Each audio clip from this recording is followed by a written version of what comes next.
Sartre a d'abord été psychologue avant d'être écrivain, parce qu'à l'école normale supérieure, à l'époque, on était obligé de passer par la psychologie. Sartre souligne le fait que ce qui peut expliquer le comportement d'une personne, ça n'est pas ce qu'on appelle dans notre jargon la causalité initiale, c'est-à-dire l'enfance ou l'adolescence, mais la causalité finale. Je trouve ça amusant de faire prévaloir la notion de projet plutôt que la causalité initiale.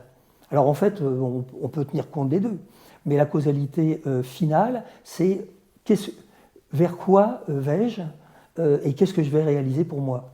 L'homme qui marche, c'est celui qui va vers les autres et vers ses projets. Il a une formule que je trouve assez intéressante. Il dit c'est le projet, en fait c'est le futur dans lequel on se projette qui détermine si le passé est vivant ou mort. Ce qui compte, c'est le vécu de son traumatisme et ce qu'elle va faire après de son traumatisme. Ce livre s'adresse à toutes les personnes qui s'intéressent à la psychologie et il est lisible parce que je ne jargonne pas, donc c'est écrit un peu comme un roman.